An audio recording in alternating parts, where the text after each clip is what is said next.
আসসালামু আলাইকুম রহমতুল্লাহ। প্রিয় এসএসসি ওয়ালিম প্রথম দ্বিতীয় বর্ষের শিক্ষার্থী বন্ধুরা, আশা করি তোমরা নিশ্চয়ই ভালো আছো। আমরা আমাদের ইংলিশ এক্সাম ফর এসএসসি বইয়ের আরো একটি ক্লাসের লেসন নিয়ে হাজির হলাম। আজকের লেসনটি হবে তোমাদের ইংলিশ পাস পেপারের ক্লোজ টেস্ট উইথ ক্লু। গুরুত্বপূর্ণ একটি বিষয়, তোমাদের 5 মার্কের কোয়েশ্চেন হয়, আর যেটা ক্লোজ টেস্ট উইদাউট ক্লু আছে সেটা 10 মার্কের। এখানেও মাঝে মধ্যে 10 মার্কের হয়, সেটা বলা যাচ্ছে না কোনো, যদিও এখন আবার 5 নাম্বারে আছে। তো আমরা দেখি এখানে বিষয়গুলো আমরা কিভাবে সলভ করতে পারি। তো এখানে কিছু বেসিক ধারণা দেওয়া হয়েছে, এগুলা তোমরা আমাদের বই পেয়ে যাবে। এগুলো আমি জাস্ট স্কিপ করে এখন ডিরেক্টলি আমরা প্র্যাকটিসে চলে যাব। এখানে তেমন কিছু দেওয়া হয়নি, অল্পই জাস্ট যেটুকু প্রয়োজন ততটুকুই বেসিক গ্রামারটা দেওয়া হয়েছে, অতিরিক্ত কোনো কিছু দেওয়া হয়নি, অল্প। তুমি কয়েক মিনিট পড়লে এখানে জিনিসগুলো পেরে যাবে। এখন আমরা ডিরেক্টলি প্র্যাকটিস সেকশনে চলে যাব। এখানে এগুলো একটা বুক কোয়েশ্চেন। তো ফার্স্টে আমরা এক নাম্বারটা ধরি। এখানে দেখা যাচ্ছে আমরা বক্সের মধ্যে গ্যাপগুলো দিয়েছি, গ্যাপের মধ্যে যে ওয়ার্ডগুলো বসবে সেগুলো দিয়েছি এখানে।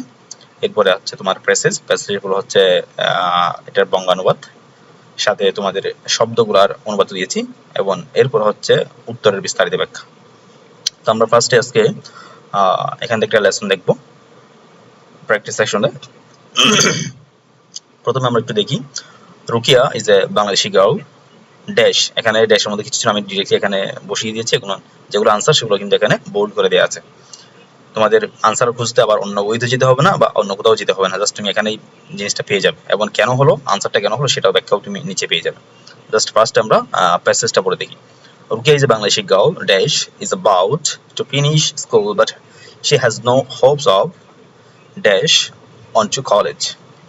Like millions of other parents, Rukia's parents think that educating a daughter is a dash of time and money.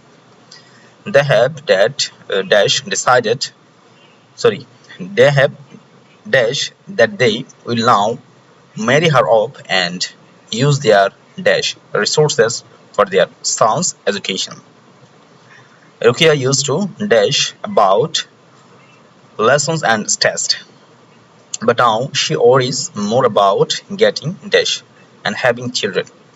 She used to dream about being a teacher, but now faces a life of household chores and dash up children. She used to be happy being a girl, but now wishes she dash a boy. If she were a boy, she would be able to dash in college and university. তাহলে এখন আমরা দেখতে পাচ্ছি এখানে রুকিয়াকে নিয়ে বলা হচ্ছে, রুকিয়ার যে শিক্ষা ব্যবস্থা, শিক্ষা জীবন এবং তার শিক্ষা থেকে বঞ্চিত করা, এবং বাংলাদেশের যে ফ্যামিলিগত সামাজিক একটা প্রথা আছে মেয়েদেরকে নিয়ে, মেয়েদের শিক্ষা নিয়ে, সেটা নিয়েই মূলত প্যাসেজটা।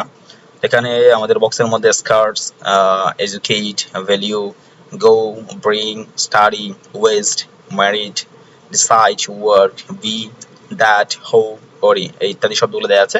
তো আমরা এখন এই শব্দগুলো কিভাবে বসাতে পারি সেটা দেখব। তাহলে ডিরেক্ট আমরা এখানে আসি। রুকিয়া ইজ এ বাংলাদেশি গার্ল। রুকিয়া হচ্ছে একজন বাংলাদেশি মেয়ে। তাহলে এখানে এই মেয়ের পরে যে ড্যাশটা আছে, তারপরে আমরা দেখি এখানে is about to finish school but she has no hopes of dash on to college. এখানে এটা একটা প্রেজ, এটা একটা প্রেজ, এখানে দুইটা প্রেজকে যুক্ত করবে একটা রিলেটিভ প্রনাউন। আর রিলেটিভ প্রনাউনটা কি বসবে এখানে, এই জায়গার মধ্যে এখানে আমরা দেখতে পাচ্ছি এখানে একটা রিলেটিভ প্রনাউন আছে, যদিও ড্যাটাও হবে, ড্যাটও, কিন্তু ড্যাটা এখানে বসবে না। কেন বসবে না সেটাও বলি। এখানে হু বসবে। হু কেন বসবে? কারণ আমরা জানি যে ব্যক্তির ক্ষেত্রে এখানে সাবজেক্ট কিন্তু ব্যক্তি, অর্থাৎ হু এর পাশে যে সাবজেক্ট আছে সে হচ্ছে কি গার্ল, বাংলাদেশি গার্ল, তাহলে সে একজন কি ব্যক্তি। তাহলে ব্যক্তির ক্ষেত্রে আমরা জানি যে হু বসে। আর কিসের ক্ষেত্রে? বস্তুর ক্ষেত্রে, বিষয়বস্তুর ক্ষেত্রে হুইজ বা দ্যাট বসে। সেই ক্ষেত্রে এখানে রুকিয়া একজন কি ব্যক্তি, রুকিয়া ব্যক্তি হওয়ার কারণে কি বসছে? হু বসছে। তাহলে আমরা জানি যে কি, যদি দুটি ক্লজের মাঝখানে রিলেটিভ প্রনাউন বসাতে হয় সেক্ষেত্রে ব্যক্তি বা বস্তুর ক্ষেত্রে, ব্যক্তির ক্ষেত্রে কি বসাবো? হু বসাবো, এবং বিষয়বস্তুর ক্ষেত্রে হু বা দ্যাট বসাবো, হু বা হুইজ বসাবো, সরি হুইজ বা দ্যাট বসাবো, ভুল হচ্ছে বারবার। তো এখানে কি বসাচ্ছি আমরা? হু। Rukia is a Bangladeshi girl who is about to finish school but she has no hopes of dash on to college. তাহলে এখানে আমরা গোয়িং কেন দিলাম? যেমন এই যে এখানে আনসারটা একটু দেখো, এই যে গোয়িং, হোপস অফ, এরপর ভার্বের সাথে সাধারণত আইএনজি হয়। সাধারণত এখানে কি বলা হচ্ছে, এই যে অফ, অফটা হচ্ছে কি প্রিপোজিশন। আমরা জানি যে প্রিপোজিশন বলে যদি কোনো ভার্ব আসে সেক্ষেত্রে তার সাথে কি হয়, আইএনজি হয়। সেক্ষেত্রে কি হয়েছে এখানে আইএনজি হয়েছে। তাহলে এখানে অর্থটাও মিলাতে হবে। যেমন রুকিয়া ইজ এ বাংলাদেশি গার্ল, রুকিয়া একজন বাংলাদেশি গার্ল যে is about to finish school, যে তার স্কুলের পড়ালেখা শেষ করেছে, বাট কিন্তু শি হ্যাজ নো হোপস, তার কোনো আশা নেই বা আশা নেই বললেই চলে, of going to the college. তাহলে এখানে Hopes of on to college, তার মানে কলেজে কলেজের দিকে। তাহলে কলেজ দিকে কি বোঝাবে, যাওয়ার যাওয়ার কথা বোঝাবে। তাহলে সেহেতু এখানে কি আছে, আমাদের গো আছে। তাহলে গো এর ক্ষেত্রে যেহেতু অফ আছে এখানে, অফের পর ভার্বের সাথে কি বসবে, আইএনজি বসবে, সেক্ষেত্রে কি বসবে এখানে going, of going on to college. Like millions of other parents, Rukiya's parents think that, অন্যান্য যে লক্ষ লক্ষ মা বাবা আছে তাদের মা বাবার মতো রুকিয়ার মা বাবা মনে করেন যে দ্যাট এডুকেটিং আ ডটার, মেয়েদেরকে শিক্ষিত করা is a dash of time and money. তাহলে মেয়েদেরকে শিক্ষিত করাটা টাইম এবং মানির কি হয়। তাহলে আমরা সাধারণ সেন্সে বোঝা যাচ্ছে এখানে ওয়েস্ট হয়। তাহলে এখানে ওয়েস্ট আছে কিনা সেটা দেখতে হবে আমার। এই যে ওয়েস্ট এখানে আছে, তার মানে এখানে কি হবে ওয়েস্ট। তাহলে is a West of time and money, এটা সাধারণত প্রেজেন্ট টেন্সে হবে। এই যে ওয়েস্ট অর্থগতভাবে এখানে অপচয় বোঝাতে ওয়েস্ট শব্দটি বসেছে, waste of time and money, এই বহুল ব্যবহৃত ফ্রেজ। এরপরে ইয়াতে আসি আমরা সেন্টেন্সে। They have dash that they will now marry her off and use their dash resources for their sons education. তাহলে বলা হচ্ছে তারা সিদ্ধান্ত নিয়েছে কি তারা এখন তাকে কি করে দিবে। সিদ্ধান্তের কথাটা এখানে গ্যাপের মধ্যে আছে। তারা নিয়েছে, কি নিয়েছে, তাকে বিয়ে দিয়ে দিবে এবং তাদের যে সম্পদ আছে সেই সম্পদটা কিসের জন্য ব্যয় করবে, তাদের সন্তানদের জন্য বা ছেলে সন্তানদের জন্য ব্যয় করবে। ছেলেদেরকে শিক্ষিত করার জন্য ব্যয় করবে। এখানে আসবে কি দে হ্যাভ, তারা নিয়েছে, তারা বা করেছে, কি করেছে, সিদ্ধান্ত নিয়েছে, তারা সিদ্ধান্ত নিয়েছে, ডিসাইডেড, এটা কিন্তু আগের কথা, অর্থাৎ কাজটা হয়ে গেছে অলরেডি। তাহলে সেক্ষেত্রে আমরা এটা বোঝা যাচ্ছে এটা প্রেজেন্ট পারফেক্ট। একটা সাইনাল সেন্স হচ্ছে কি সাবজেক্ট প্লাস হ্যাভ বা হ্যাজ। তাহলে এখানে হ্যাভ আছে, আবার হ্যাজ কখন বসে, হ্যাভ কখন বসে, থার্ড পারসন সিঙ্গুলার নাম্বার হলে হ্যাজ বসে, অন্যটায় হ্যাভ বসে। দেখবেন হ্যাভ বসছে, তার মানে হ্যাভ এর পর কি আসবে, আবার থার্ড ফর্ম আসবে। তাহলে ডিসাইডের থার্ড ফর্ম হচ্ছে কি ডিসাইডেড, এখানে ডিসাইড আছে, এই যে ডিসাইডের থার্ড ফর্ম হচ্ছে কি decided. That they will now marry her off and use their scarce resources. এখানে কি বলছে, স্কার্স রিসোর্সেস, তাদের কি, স্কার্স মানে সীমিত, দুর্লভ, মানে অল্প পরিমাণ। তার অল্প পরিমাণ তাদের যে সম্পদ আছে, সম্পদটা কিসের জন্য ইউজ করবে, তারা ব্যয় করবে সন্তানদের, ছেলে সন্তানদের শিক্ষিত করার জন্য। তাহলে এখানে ইউজ দিয়ার রিসোর্সেস। তাহলে এখানে রিসোর্স এটা একটা নাউন, নাউনের আগে এখানে একটা কি বসবে, অ্যাডজেক্টিভ বসবে। তাহলে এখানে অ্যাডজেক্টিভ হিসেবে কাকে মানুষই করা হচ্ছে, তাহলে তাদের সম্পদ এখানে কি মেরিট সম্পদ, মেরিট রিসোর্স হবে নাকি এডুকেট হবে, এগুলো একটাও হওয়ার মতো বিষয় না। তাহলে সেক্ষেত্রে এখানে কি বসছে, স্কার্স। তাহলে এখানে অ্যাডজেক্টিভ হিসেবে কি বসছে, স্কার্স বসছে, অর্থাৎ সীমিত সম্পদ, সীমিত সম্পদকে তাদের সন্তানদের পেছনে ব্যয় করবে। রুকিয়া used to dash about lessons and tests, but now she worries more about getting dash and having children. তাহলে সে আপাতত কি করতেছে এখানে, রুকিয়া আগে পার্টেবল পরীক্ষা নিয়ে চিন্তা করতো এবং এখন সে চিন্তা করে কি নিয়ে, বাচ্চা কাচ্চা লালন পালন নিয়ে, বিয়ে নিয়ে এবং সন্তান নিয়ে, বাচ্চা কাচ্চা লালন পালন নিয়ে মূলত সে কি করে, চিন্তা করে। তাহলে রুকিয়া ইউজ টু, তাহলে ইউজ টু বোঝে অতীতের অভ্যাস বোঝাতে। ইউজ টু এর পরে ভার্বের বেস রূপ সাধারণত এই যে এখানে আছে, এই যে ইউজ টু একটি সেমি মডেল ভার্ব, যার পর সবসময় ভার্বের বেস রূপ বা বর্তমান রূপ বসে, তাই এখানে ওরি বসেছে। তাহলে এখানে কি বসছে, ওরি, অর্থাৎ সে চিন্তিত থাকতে সবসময় অ্যাবাউট লেসন্স এন্ড টেস্ট, তার পরীক্ষা, তারপর পড়াশোনা নিয়ে চিন্তা থাকতে। বাট নাও, কিন্তু সে এখন, সি ওরিস, সে চিন্তিত থাকে, মোর অ্যাবাউট, অনেক বেশি, গেটিং, অনেক বেশি চিন্তা কি নিয়ে, গেটিং ম্যারিড। যে কেন বসছে গেটিংটা, এই যে গেটিং ম্যারিড একটা ফ্রেজ, যার অর্থ বিবাহ বন্ধনে আবদ্ধ হওয়া।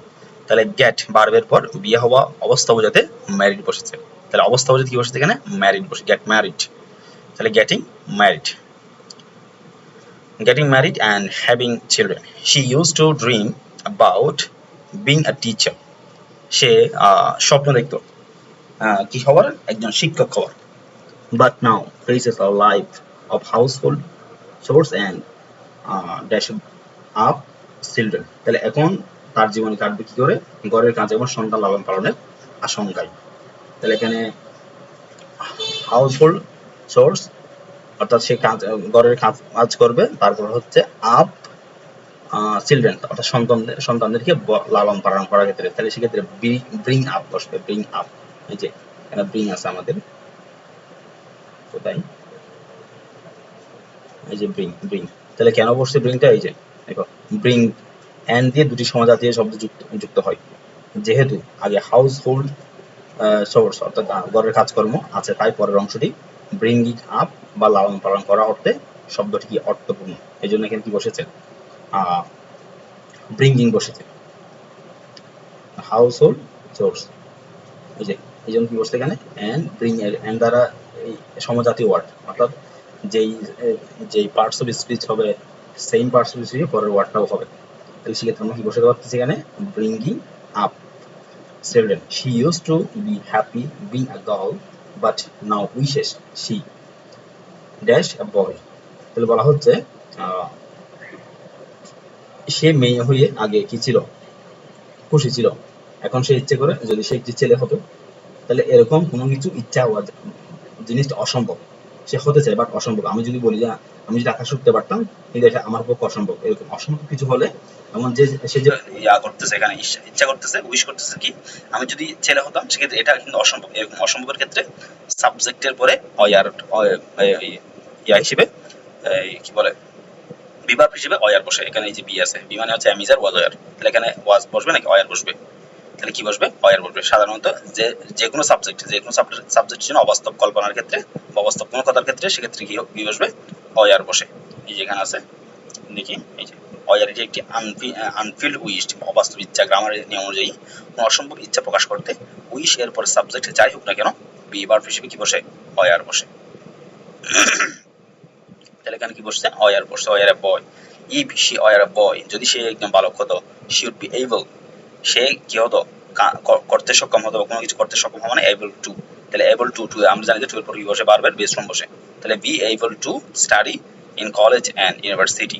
তাহলে সে যদি একজন ছেলে হতো, তাহলে সে পড়াশোনা করতে পারবে বিশ্ববিদ্যালয় বা কলেজে। তাহলে কি বসছে? টু এর পরে ভার্বের বেস ফর্ম বসছে এখানে। আশা করি তোমরা বুঝতে পেরেছো। এখানে উত্তরগুলো ব্যাখ্যা সহ দেওয়া হয়েছে। আশা করি তোমরা বুঝতে পেরেছো। এখানে না বোঝার মতো তেমন কিছু নেই। যদি তোমাদের কনফিউশন থাকে আমাদের কমেন্টে জানাতে পারো, আমরা ইনশাআল্লাহ বুঝিয়ে দিব। এবং যারা তোমরা এখন আমাদের বই সংগ্রহ করনি, দ্রুত সংগ্রহ করে নাও। এখানে প্রতিটা প্যাসেজ, প্রতিটা আইটেম, প্রতিটা সেক্টরই তোমাদেরকে এভাবে এখানে বুঝিয়ে দেওয়া হয়েছে। প্রতিটা এই লেসন বইয়ের মধ্যে এভাবেই সবকিছু বুঝিয়ে দেওয়া হয়েছে। আলহামদুলিল্লাহ, তোমরা যদি নাও, আশা করি তোমরা হতাশ হবে না বইটা নিয়ে। দ্রুত যারা অর্ডার করছে আমাদের পেজে কিংবা আমাদের ইউটিউব চ্যানেলে, তোমরা কমেন্টে জানাতে পারো কিংবা আমাদের ইনবক্সে জানাতে পারো, আমরা ইনশাআল্লাহ পাঠিয়ে দিব তোমাদেরকে তোমাদের ঠিকানা বই।